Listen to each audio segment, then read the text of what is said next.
Leonardo DiCaprio's big new film, One Battle After Another, was supposed to be Hollywood's dream come true and was going to put in view a huge success for the far left in Tinseltown. Instead, it has flopped to a degree that was previously unimaginable. Today, we'll tell you why that's great news and means that mainstream America is healing indeed.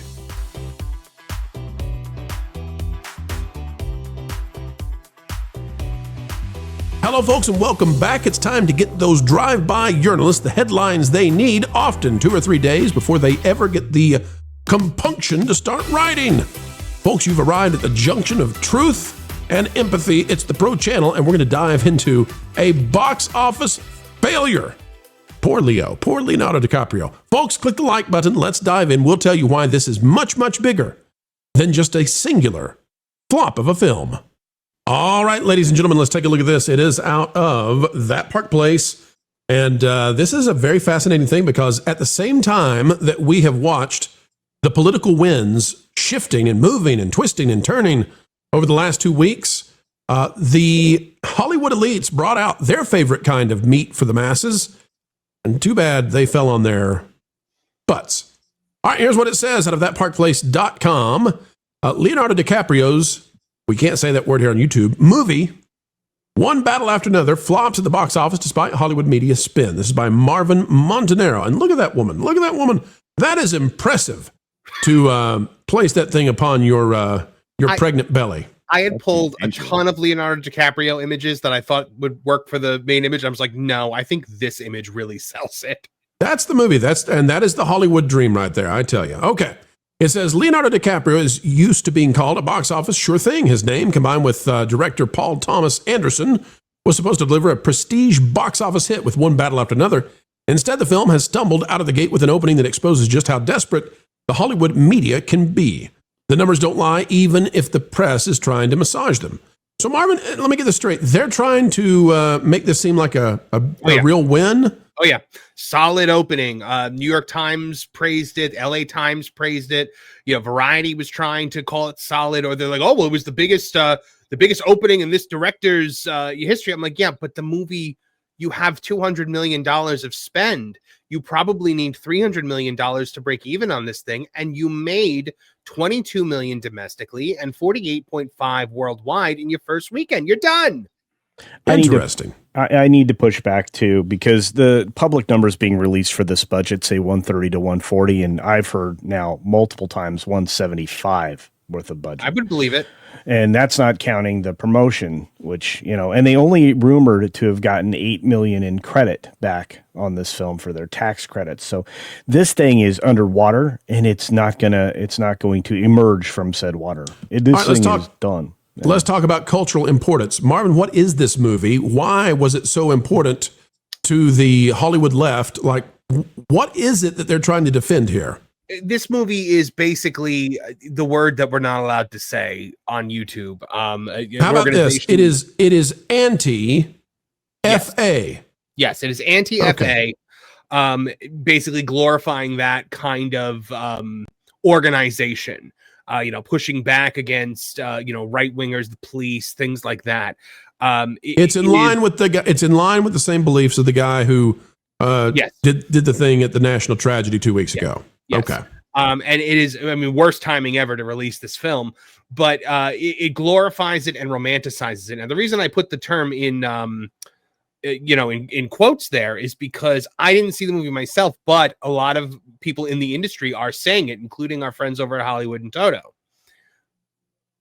So you see, there's a couple quotes in here from some of them about what they're saying about. Oh, I see. You want me that was my cue to drop it down. Okay. See, I missed that one. Okay. Yes. Okay. Christian Toto. Let me read this.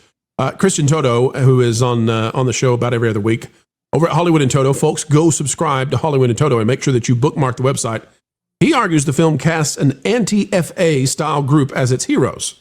The San Francisco Chronicle described the film, referring to the protagonist as an allegory that involves anti-FA, like left-wing extremes. Okay, we can't read that. The Daily Beast went further, calling it a gonzo anti-FA rallying cry. And the Daily Beast, that's a very out there left place. Says even positive reviews at places like, is that Pashiba? Is that the name of that? Pashiba, yeah. Celebrated as a radical story of modern day anti-FA revolutionaries. And it made, let's go over this again.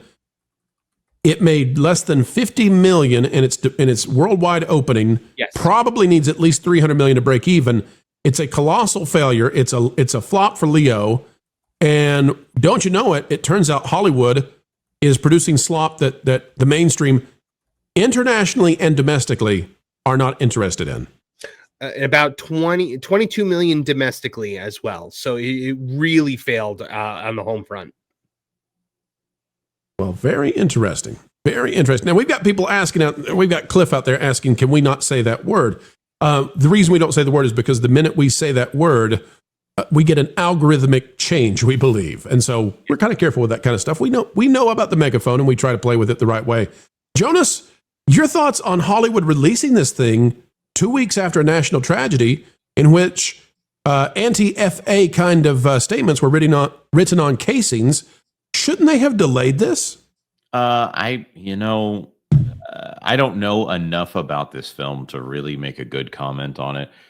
I should have known Leonardo DiCaprio doing anything that doesn't have Martin Scorsese in it. It's going to be some kind of message film, and then Sean Penn with him.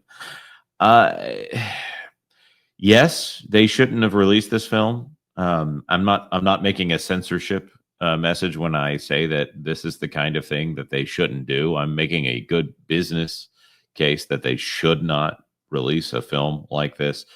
Not going to be that successful. It's just something that they do to make themselves feel good in their world where all they have is releasing quote unquote art in order to make themselves feel like they've accomplished something. Joe, you think they should have done what they did with the Savant over at Apple? That's a great question. Yeah.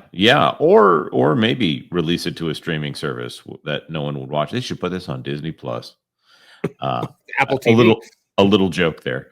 No, Apple TV is moving up, just only for things that people are actually interested in. The Savant was going to get the hate clicks.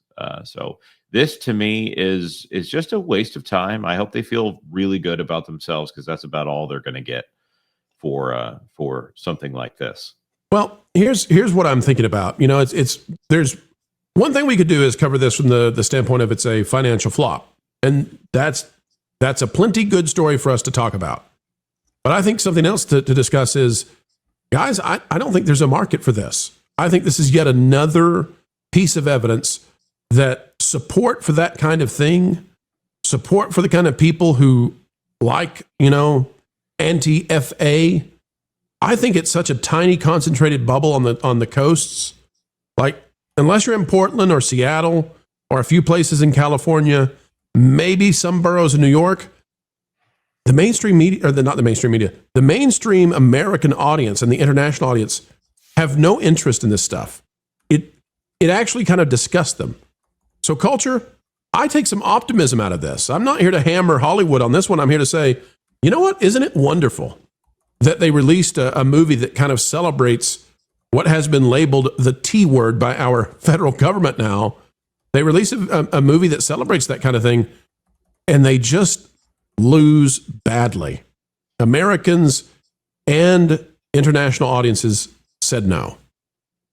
Yeah, look, I think, first of all, the audience has some kind of sense. And watching even the previews on this, they intentionally misled the audience as to what the film was really about. Because if the people knew what this was going in, they wouldn't have gone.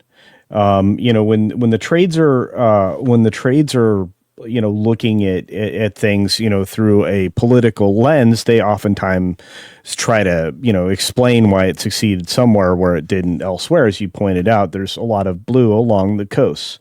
And again, there's some trade articles out there that I can't pull up immediately for whatever reason, but just understand that this is... Well, tell us what's in the trades. You don't have to give us a high resolution, certainly. But basically, what are they saying about the red...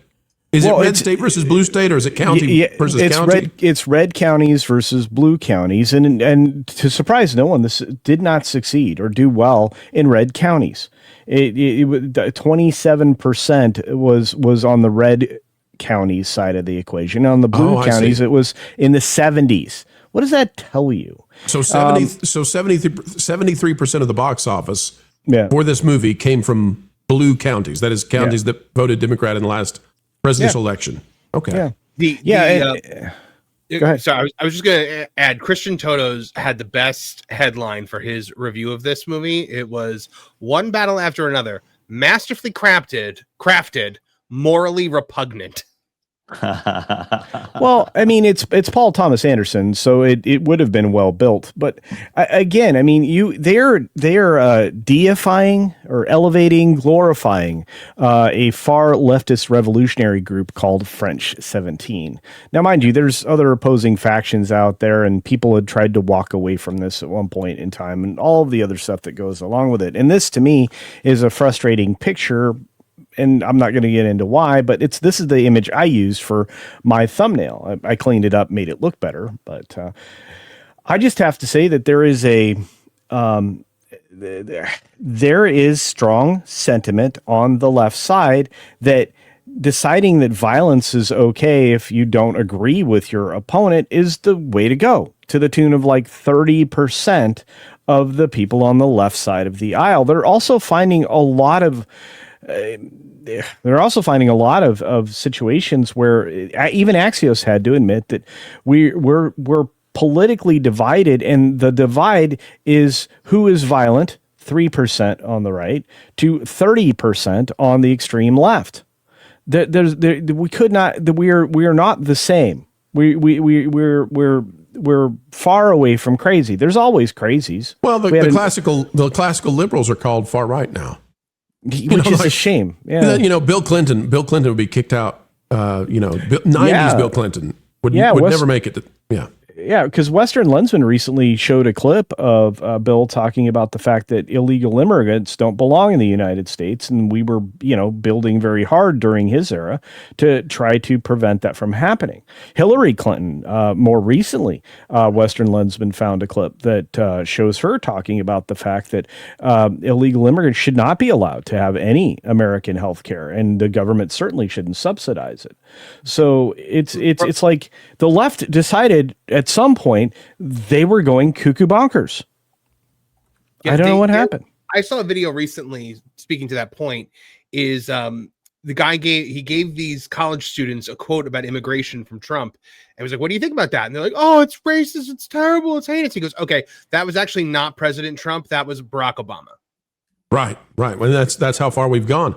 Mm-hmm. I'm very pleased, though, and I don't normally say this, but I'm very pleased then, given what. Because I trust Christian Toto. I mean, I really do. He's spot on this. Yeah. Oh, yeah. I'm really happy that audiences said no. I'm really happy that people didn't go watch this. Because if it's a celebration of violent groups who believe in violence in order to gain their political aspirations, I'm very glad that there's not an audience for this, to watch these Hollywood yacht-riding LARPers pretend that they're one of them, when in fact they get to live behind the protection of gates. Well, folks, we've come to the end of another video of pure excellence and fun. Explaining entertainment, keeping you ahead of the culture curve, that's what we hope you believe we've just done. And why should you believe it? Well, because we've done our very best to make it so. To be true, to be factual, and to do what the mainstream, so-called access journalists simply won't. Folks, you can help share this out across the fruited plains of YouTube by clicking the like button, share, subscribe, click it, stick it to the algorithms. It is the notification bell. Drop a comment down below. Let us know your thoughts. And folks, as we get ready to say sayonara for now, we ask that you keep learning, keep growing, and wherever you are and whatever you're doing, keep having fun. Jump into the water! Why listen to music made by people and companies who really don't like you? Check out Vacation Radio today and prepare for all new content made by the people behind the WDW Pro Channel. It's the place you need for all the music. That should be fun.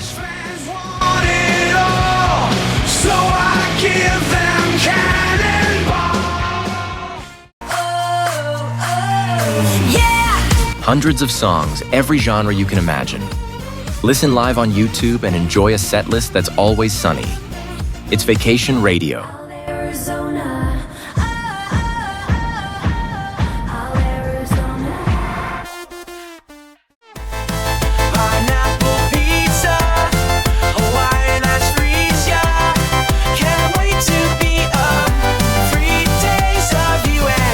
What are you waiting for?